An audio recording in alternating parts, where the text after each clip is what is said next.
नमस्कार दोस्तों, स्वागत है आपका अपने यूट्यूब चैनल टुडे एग्जाम पर। दोस्तों आज है 26 अगस्त 2022 और आज भी आरआरबी ग्रुप डी की एग्जाम थी तथा प्रथम पाली की एग्जाम समाप्त भी हो चुकी है। प्रथम पाली की एग्जाम से मैथ और रीजनिंग के जो भी प्रश्न प्राप्त हुए सभी प्रश्नों को लेकर आ गए हैं। दोस्तों कल के जो मैंने थर्ड शिफ्ट वाला आपको मैथ और रीजनिंग का एनालिसिस का वीडियो दिया था, उसके वीडियो के लास्ट में मैंने 4 से 5 ऐसे टॉपिक बताए थे जो आने वाले एग्जाम के लिए संभावित बताए थे। वहां से एक प्रश्न पूछा गया है जो आप इस वीडियो में भी देखेंगे। तो बहुत अच्छा लगा आज कि अपने मन से मैं कुछ गेस किया और आपको जो है मैथ में मिल गया, तो ये बहुत बड़ी बात है। चलिए दोस्तों शुरू करते हैं। देख लीजिए किस किस प्रकार का प्रश्न पूछा गया था, इससे आपको ट्रेंड का पता चलेगा और आने वाली एग्जाम के लिए आप ये टॉपिक देख के जाइएगा, आपका काम हो जाएगा। क्योंकि बहुत सारे चेंजेस नहीं किए जा रहे हैं एग्जाम के अंदर, माइनर सी चेंजेस किए जा रहे हैं। एक प्रश्न आया था कि 18 से लेकर 32 तक के बीच का सभी अभाज्य संख्याओं के योग क्या होगा। अब 18 से लेकर 32 तक के अभाज्य संख्या जो है आपसे पूछा जा रहा है, तो कौन कौन से होंगे। एक तो होंगे 19, एक होंगे आपका 23 हो जाएगा, एक आपका 29 हो जाएगा और एक आपका 31 हो जाएगा। अब इन्हीं सभी को जोड़ना है, तो जोड़ते कैसे हैं ये भी आपको मेहनत करते हैं क्योंकि टाइम बचाना है। तो जोड़ना इस प्रकार से आपको 1 2 3 2 5 3 8 8, चूँकि ये दहाई अंक वाले को मतलब अंक को मैं जोड़ रहा हूँ तो इसीलिए एक जीरो डाल देंगे। उसके बाद लास्ट वाला जोड़ेंगे 9 3 12 9 21, 9 3 12 9 21 और एक 22। इन दोनों को जोड़ेंगे तो आपका 102 जो है आंसर हो जाएगा। इस सवाल के लिए तो 102 आंसर है। अगर आपसे एग्जाम में कभी भी ये पूछा जाए कि 1 से लेकर 100 तक कितने अभाज्य संख्या हैं, 1 से लेकर 100 तक जो है कितने अभाज्य संख्या होती है, तो आपका आंसर होगा 25। 1 से लेकर 50 तक आपको याद रखना है कितने होते हैं, तो आपको ये आपका आंसर होगा 15। करके देखिएगा एक बार कर लीजिएगा तो ज़्यादा दिन तक याद रहेगा और हमेशा याद रहेगा। अगर एक बार आपने कर लिया कि 1 से लेकर 50 तक 15 कौन कौन से अभाज्य संख्या होते हैं, तो आपको जो है एग्जाम में समय बचाने का काम करेगा। एक प्रश्न आया था यहाँ पे कि दो ट्रेन एक दूसरे के विपरीत दिशा में। दोस्तों मैं एक बात पहले कहना चाहूँगा कि आंकड़ा जो है डिफरेंट हो सकता है, आंकड़ा एग्जैक्ट नहीं होता है, पैटर्न सेम है। दो ट्रेन एक दूसरे के विपरीत दिशा में क्रमशः 35 किलोमीटर और 55 किलोमीटर की प्रति घंटा की चाल से यात्रा कर रही है। यदि एक ट्रेन की लंबाई 250 मीटर है तो दूसरी ट्रेन की लंबाई क्या होगी यदि दोनों ट्रेन एक दूसरे को 30 सेकेंड में पास करती है। काफ़ी अच्छा सवाल और काफ़ी सिंपल सवाल है। समय बराबर क्या होती है, दूरी बट्टा चाल। आप जानते हैं कि जब दो ट्रेन एक ही दिशा में जा रहे हो, चाहे दो ऑब्जेक्ट एक ही दिशा में यात्रा कर रहे हो, तो सापेक्षिक चाल घटती है। जब दो ऑब्जेक्ट एक दूसरे के विपरीत यात्रा कर रही हो तो सापेक्षिक चाल जुड़ती है। तो यहाँ पे दो ट्रेन एक दूसरे के विपरीत चल रहा है, सापेक्षिक चाल जुड़ जाएगा। सापेक्षिक चाल कितना हो जाएगा, 35 और 55 कितना हो जाएगा, 90 किलोमीटर पर आवर। अब इसको मैं 90, चूंकि समय आपका सेकेंड में दिया है तो इसे मीटर पर सेकेंड में बदलना होगा, तो 5/18 से गुना करना होगा। 18 पचाई के 90 आपका क्या आ गया, 25 मीटर पर सेकेंड आपका सापेक्षिक चाल हो गया है। अब मैं इसको समय बराबर दूरी बट्टा फॉर्म में बैठा देता हूं, तो समय कितना लगा है 30। और जब भी दो ट्रेन एक दूसरे को पास करता है तो टोटल दूरी क्या होता है, दोनों ट्रेन की लंबाई। तो एक ट्रेन की लंबाई आपको पता है, दूसरे का निकालना है। और आपका जो है चाल कितना हो गया सापेक्षिक वाली, 25 मीटर पर सेकेंड। कोना कानी गुना करेंगे तो आपका आंसर हो जाएगा 750 माइनस 250, 250 इधर आके घट जाएगा, यही एक्स का वैल्यू निकलेगा। एक्स का वैल्यू जो है 500 मीटर होगी, यानी दूसरी ट्रेन की लंबाई जो है 500 मीटर होगी। आई होप कि आपको समझ में आया होगा। चलते हैं आगे। अगला एक प्रश्न है, ये रीजनिंग के सेक्शन से प्रश्न है 12 18 30 और यहाँ पे जो है चतुर्थ समानुपाती पूछा गया। मान लीजिए एक्स है, यही मैंने कल अपने तरफ से बताया था जब मैं मध्यानुपात बता रहा था। तो यहाँ पे आ गया है तो इसको सिंपल कुछ भी नहीं करना रहता है। इसका क्या करना रहता है, a/b बराबर c/d करना रहता है। तो यहाँ पे a/b करेंगे तो 2/3 हो जाएगा बराबर 30/x हो जाएगा। ये 15 से कट जाएगा, x की वैल्यू जो है 45 आ जाएगी। तो यही आपका जो है टकराया है, जो मैं अपने तरफ सजेस्ट किया था। साथ ही साथ यहीं पे मैं आपको फिर से एक बार याद दिला दूं, जब भी आपको मध्यानुपाती एग्जाम के अंदर पूछा जाए तो 2 डिजिट होते हैं, a और b दोनों को रूट में डाल देना है और जो आंसर आए आपका आंसर हो जाएगा। तृतीयानुपाती जब भी पूछा जाए वहां पर भी 2 ही डिजिट होती है, a और b मान लीजिए। तो इसको क्या करते हैं, दूसरे वाले को स्क्वायर कीजिए और पहले वाले से भाग दीजिए, b²/a। ये हो गया आपका मध्यानुपात। और अभी जो सवाल आपने किया है ये चतुर्थानुपात है। चलते हैं आगे। एक सीरीज पूछा गया था यहाँ पे, ये काफ़ी कॉमन भी है और काफ़ी जटिल भी है। अगर एक बार में आपको नहीं दिखा तो ये फिर छोड़ के ही आना पड़ेगा। ये क्या कर रहा है, दोनों लास्ट वाले अंक को जोड़ के यहाँ पर रख रहा है बाद में, फिर 9 7 16 रख रहा है, फिर 8 1 9 0 9 रख रहा है। अब मैं यहाँ क्या रखूँ, किसको जोड़ूँ, तो यहाँ पे पहले इसके लिए आपको लॉजिक खोजना होगा। 77 से 79 81, अब होगा 83 और फिर इन दोनों अंकों को जोड़ के इसके दाएं साइड तो 8 और 3 11। 8311 आपके इस क्वेश्चन के लिए राइट आंसर हो जाएगा। आपको सीरीज काफ़ी देख के जाना है, 3 से 4 क्वेश्चन जो है सीरीज से पूछे जा रहे हैं। एक प्रश्न आया था लाभ हानि से कि 10% वार्षिक चक्रवृद्धि ब्याज की दर से, ये जो है आंकड़े भी सेम है जो एग्जाम के अंदर थे, 10% वार्षिक ब्याज की दर पर 2 वर्षों में मूलधन 30,000 रुपये पर मिश्र धन क्या होगा। यहाँ पे आपको मूलधन प्लस ब्याज पूछा है, मिश्र धन पूछा है कि 2 वर्षों में, और भी चक्रवृद्धि ब्याज पूछा है। तो यहाँ पे 2 वर्षों के लिए चक्रवृद्धि ब्याज हमने कल ही जिक्र किया था, क्या होता है 2r r स्क्वायर मूलधन का इतना प्रतिशत। तो 2r कितना हो जाएगा 10 2 की 20, और आप 10 का स्क्वायर करेंगे तो कितना हो जाएगा 100। चूंकि यहाँ 3 डिजिट हो गया, मुझे यहाँ पे हमेशा 2 ही डिजिट चाहिए, तो ये एक जो है इसमें मर्ज कर देंगे तो 21% हो गया। अब मूलधन का 21% जो है हमारा ब्याज हो गया, तो मिश्रधन निकालना है तो हम नहीं कहेंगे कि 121% निकाल दे डायरेक्ट जो है मूलधन का, तो हमारा निकल जाएगा आपका जो है मिश्रधन, और निकल जाएगा मूलधन प्लस ब्याज दोनों इंक्लूड हो जाएंगे, क्योंकि 21% जो है ब्याज आएगा और 100% मूलधन खुद होती है, तो 121% निकाल देंगे, ये 2 जीरो से 2 जीरो काट देंगे, 121 तिहाई के हो जाएगा आपका 363 363 और इस पे 2 जीरो, तो 36,300 रुपया जो है आपका राइट आंसर हो जाएगा इस प्रश्न के लिए। आई होप कि आपको समझ में आया होगा।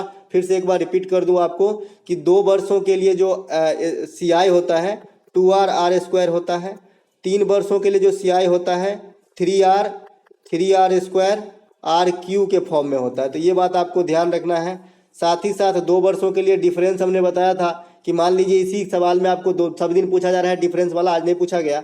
2 वर्षों के लिए डिफरेंस अगर इसी में पूछा गया तो साधारण ब्याज क्या होता है रेट गुने टैम प्रतिशत किसका मूलधन का, यही तो होता है साधारण ब्याज।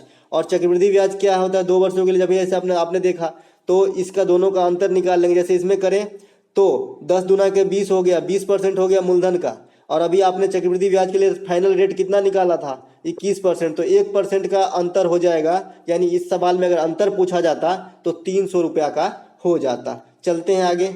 अगला एक प्रश्न, ये भी सीरीज का है, ये भी काफ़ी कॉमन सा है कि भाई 1 का क्यू करके 1 जोड़ रहा है, फिर 2 का क्यू करके 1 जोड़ रहा है, फिर 3 का क्यू करके 1 जोड़ रहा है, फिर 4 का क्यू करके 1 जोड़ रहा है, आपको 5 का क्यू करके 1 जोड़ना है, 126 आपका आंसर हो जाएगा। ये वाला सीरीज काफ़ी जो है ट्रेंड में है, आप जरूर देख के जाइएगा।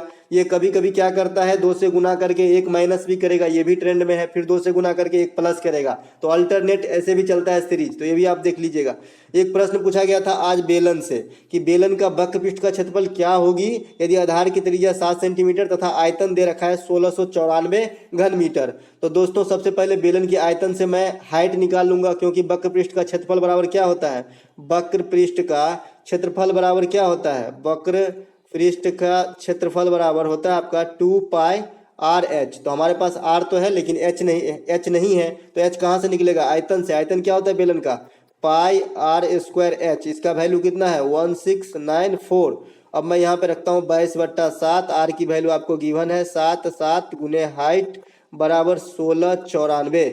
अब एक साथ से एक साथ कट गया, एक साथ से मैं इधर को काटता हूँ, 7 दूनी की 14, 1 पर 9 19, 7 दूनी की 14 और 7 दूनी की 2 पर 9 29, 7 चौका के 28, 7 दूना के 14, 242। अब मैं यहाँ से 22 से काटता हूँ, तो 22 से का 22 और 1 पर 2 2 पर 2 22, तो 11 हो गया। आपका H का मान निकल गया 11। अब आसानी से आप रख सकते हैं 2 इंटू 2 पाई RH में 2 इंटू 22/7 गुने R का वैल्यू और गुने H का वैल्यू निकला 11। इसी को सॉल्व कर लेंगे, आपका आंसर हो जाएगा 7 से 7 कट जाएगा, 22 दूनी की 44 गुने 11 हो जाएगा आपका आंसर, यानी 440 और 44 484 आपका आंसर इसका हो जाएगा। आशा करते हैं कि समझ में आया होगा। चलते हैं आगे। साथ ही साथ बेलन की अगर संपूर्ण पृष्ठ आपसे पूछा जाए तो 2 पाई RH तो होता है वक्र पृष्ठ, साथ ही 2 पाई R स्क्वायर इसमें और ऐड करते हैं तो ये हो जाता है संपूर्ण पृष्ठ। इसी को कॉमन लेकर के हम छोटा बनाते हैं, 2 पाई R कॉमन लेते हैं, इसमें से H बचेगा और इसमें से बचेगा R, तो ये हो गया आपका संपूर्ण पृष्ठ के क्षेत्रफल। ऐसा क्यों होता है, क्योंकि बेलन कुछ इस प्रकार के होते हैं। अगर आपने पाइप देखा है, पाइप तो देखा ही होगा घर में, तो ये पाइप जो है इसके दोनों ऊपर मुंह कैसा रहता है, इसका सर्किल के जैसा रहता है, इसीलिए 2 बार वृत्त का क्षेत्रफल जो है इसमें जोड़ा जाता है अगर संपूर्ण पृष्ठ की बात होती है। एक प्रश्न आया था, कोई वस्तु का विक्रय मूल्य दोगुना कर देने पर लाभ तिगुना हो जाता है। क्वेश्चन एकदम छोटा दिख रहा है लेकिन है थोड़ा घुमाया हुआ, अगर सीधा सीधा कोई दिमाग नहीं लगाएगा तो क्वेश्चन ही टेढ़ा कर देगा उसको। कोई वस्तु का विक्रय मूल्य दोगुना कर देने पर, विक्रय मूल्य मतलब सेल्स प्राइस, सेल्स प्राइस को अगर आपने दोगुना कर दिया यानी 2 कर दिया, 2SP कर दिया, तो लाभ जो है तिगुना हो जाता है। तो सेल्स 2SP माइनस CP, तभी तो लाभ होगा 3 इंटू SP माइनस CP। तो अगर किसी वस्तु की विक्रय मूल्य को दुगुना किया जाए तो लाभ तिगुना हो जाता है। अब विक्रय मूल्य को मैंने दुगुना कर दिया, क्रय मूल्य घटाएंगे तभी तो लाभ निकलेगा ना। तो लाभ कितना हो जाता है, जो लाभ है ये SP माइनस CP यानी विक्रय मूल्य माइनस क्रय मूल्य ही तो लाभ होता है। काफ़ी जटिल और काफ़ी सिंपल क्वेश्चन है, लेकिन सोचना है एकदम सीधा वे में। तो यहाँ तिगुना हो जाता है। अब इसका अनुपात पूछा, अब इसको कैलकुलेशन करेंगे तो आपका अनुपात निकल जाएगा। इधर 2SP है, इधर आप कोना का गुना करेंगे तो माइनस के 3SP होगा प्लस का, तो उधर जाएगा तो उधर SP बच जाएगा आपका। फिर इधर से माइनस 3CP और इधर माइनस 3, तो इधर प्लस में तो इधर 2CP हो जाएगा। अब CP और करके देखिएगा SP, मतलब ये मैं सॉल्व कर रहा हूँ थोड़ा सा जगह बचाने के लिए। SP बाई CP क्या हो जाएगा, SP बाई CP हो जाएगा SP बाई CP 2:1, 2:1 हो जाएगा। उल्टा हो रहा है, 1:2 हो जाएगा। अगर आपका क्रय मूल्य 1 रुपया है तो विक्रय मूल्य जो है 2 रुपया है। क्रय मूल्य 1 रुपया है तो विक्रय मूल्य जो है 2 रुपया है, इस प्रकार का आ जाएगा। ठीक है, तभी इस प्रकार के फॉर्म हो पाएंगे, नहीं तो वेरीफाई भी कर सकते हैं। मैंने कहा कि क्रय मूल्य 1 रुपया होगी, 1 रुपया होगी कॉस्ट प्राइस, तो विक्रय मूल्य जो है 2 रुपया होगी, तभी ये जो बात इसमें कहा गया है फॉलो हो जाएगा। आप करके देख लीजिए। क्रय मूल्य मान लीजिए कि आपका है 100 रुपया, ठीक है, क्रय मूल्य है आपका 100 रुपया, तो विक्रय मूल्य कितने हैं 200 रुपया। अब बोल रहा है इसमें कि विक्रय मूल्य को दोगुना कर देने पर लाभ तिगुना हो जाता है। अब विक्रय मूल्य को आप दोगुना कर दीजिए तो 400 रुपया विक्रय मूल्य हो गए, और बोल रहा है कि जो लाभ था वो तिगुना हो जाता है। तो पहले लाभ कितना 100 रुपया होता था, अब लाभ कितने हो रहे हैं 300 रुपया हो रहा है कि नहीं हो रहा है। अब पहले 100 रुपया हो रहा था लाभ, क्योंकि 200 ये विक्रय मूल्य है और ये है 100 रुपया क्रय मूल्य, तो लाभ कितना हो रहा था 100 रुपया, 100 रुपया हो रहा था लाभ। अब मैं जब इसको जैसा इस हिसाब में लिखा है वैसा कर दिया कि विक्रय मूल्य को दोगुना यानी 400 कर दिया, तो लाभ तिगुना नहीं हो गए, 100 से 300 रुपये हो गए, 400 रुपये में विक्रय मूल्य, तो ये फॉलो कर गया। तो ऐसा आप भी करके देखिएगा, काफ़ी सिंपल और काफ़ी जटिल दोनों प्रकार के सवाल हैं ये। दोस्तों मैं अपने तरफ से कुछ आपको और सजेस्ट करता हूं जो आने वाले एग्जाम के लिए रहेगा इंपॉर्टेंट। खास करके आप जो है ये समचतुर्भुज देखिएगा जिसके सभी भुजा बराबर होते हैं, दोनों विकर्ण एक दूसरे को 90 पे काटता है, दोनों विकर्ण जो है आधा आधा में बढ़ जाता है, पाइथागोरस का प्रमेय लगता है इसमें, और 1/2D1 इंटू T2 इसका जो है क्षेत्रफल का सूत्र होता है, ये ध्यान रखना है। बेलन का भी बात कर ही लिया, गोला का बात कर लेते हैं। 4/3 πr³ आयतन का होता है, 4πr² संपूर्ण पृष्ठ का होता है। अर्धगोला का 2/3 πr³ होता है क्षेत्रफल, और जो है क्षेत्रफल उसका जो पृष्ठीय क्षेत्रफल होता है वो होता है 2πr² अर्धगोला का। अब शंकु बच गया 1/3 πr² h जो है शंकु का क्षेत्रफल है। शंकु का वक्र पृष्ठ थोड़ा डिफरेंट है, πrl होता है, जहाँ पर l का वैल्यू क्या है √h² प्लस r² होता है। तो ये सब आपको देख के जाना है। साथ ही साथ x + 1/x का मान कुछ दिया जाता है, आपसे x² + 1/x² पूछा जाता है, इस वाले फॉर्म को आपको देख के जाना है अलजेब्रा में। तो इसको मैंने बताया सीधे a² - 2 करना है अगर ऐसा पूछा जाए तो, और स्क्वायर वाले को निकालना है तो ETC आपको देख के जाना है। खास करके कुछ भी घुमा नहीं रहे हो, बहुत सिंपल से प्रश्न इस बार पूछे जा रहे हैं एग्जाम के अंदर, अच्छे के स्कोर कीजिए। और सबसे बड़ी बात कि जो अटेंडेंसी है काफ़ी कम है, 60% के करीब है, तो अगर आपका 70 सवाल भी सही हो जाता है तो काफ़ी बढ़िया स्कोर है, मेरिट के लायक स्कोर है। आशा करते हैं कि अच्छा लगा होगा, अच्छा लगा तो लाइक कर लीजिएगा। साथ ही साथ मिलते हैं GK GS के एनालिसिस के वीडियो के साथ।